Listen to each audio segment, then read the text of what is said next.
eegeen distance kamaan eegeen ujeedadu waa qadiyada Soomaaliland baa aniga ayaan ku imid meesha marka dhowr saacadood baan soo socday waxba ma laha aan ahay muwaadin ku nool UK gaar ahaan London West London baan ka imid ujeedada halkan u midna waxa weeyaan inaan wadankii uga imid ku noolaa inaan sidii aan uga qayb qaatay electionskii 2017 si leeg aan codkayga u dhibto codkaygina waan soo qaatay ma sha Allah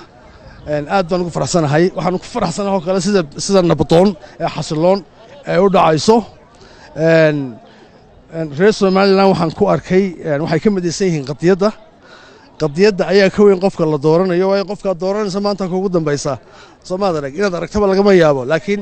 haddaanu reer Soomaaliland nahay waxaan caalamka u sheegaynaa inaan ka midaysan nahay qadiyada Soomaaliland 30 sano oo nabdoon baanu haysanay oo xasiloon oo aan ku dhaqmaynay dimuqraadiyad mid ka badan ta westernku ay dadka baraan ayaan haddaan reer Soomaaliland nahay maxay ahayday aan ku dhaqanaa marka caalamka waxaan sheegayaa in Soomaaliland maanta ay gaadhay xilligii اعترافkeedii ka lumay 1960kii oo dib loo soo noqotay mar labaad waayo Soomaaliland mar hore la اعتراafay in mar labaad dib loo اعتراafo ayaan wadadeedii haynaa aad baan ugu faraxsanahay in international observers ka inta leegi ay wadanka yimaadeen Soomaaliland marka waxaan leeyahay Soomaaliland markasta joogtaan gacmaha isqabsada si nabdoon oo xasiloon oo u codeeya waan salaamaya axmedow masaafada intee leeg bad soo socotay goobtan aad ka codeynayso xarunta howlka shaqaalaha ee Hargeysa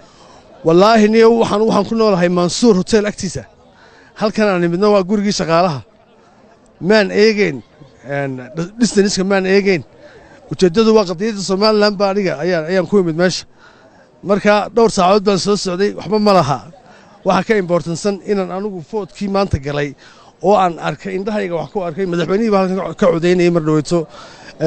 labadii gudoomiye xisbiyada ayaguna halkan la codeynayay Soomaaliland marka inaan waxa soo dhan soo arko dadku sidii kuyiga ugu jiraan yaani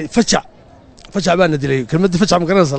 la yaabanahay waxa meesha ka dhacaya Soomaaliland marka insha Allah waxaanu gaari doonaa mar qofku markuu gurigiisa ka soo baxo uu halka ugu sokoysa uu ka codeyn karo way dad badan ba maanta ogahay oo uu ka mid yahay aniga aabahay ba ka mid ah qof weyn ee distance ka soo socday ma soo socon karayo ya marka in simplify lagu sameeyo wixii la fududeeyo oo qofku meesha ugu dhow ka codeeyo ayaa ku xigi doonta tan hadii Ilaahay yiraahdo waan salaamayaa waxyaalaha sida gaara dareenka kugu abuuray maanta maxaa kamid ah wallahi sida dadku ay daacad u yihiin ay kuyiga ugu jiraan ee la isku ixtiraamayo taas horta aniga aan la yaabay oo wax weyn runtii ah iyo qadiyadan laga sameeyay yahay in qofku codkiisa dhiibto ya in baan ku dhimo waxyaalaha aad u foodaysa maxaa kamid ah wuxuu yiri qoladii horan qaatiyaan ka joogaayo waxaan doonayaa inuu bal kuwan imuk balina wadooyinka noo sameeyaan waan ka helay runtii marka isbedel baa la rabaa in qoliyii hore ee meesha taagnaana la bedelo meesha dhiig cusub lagu shubo oo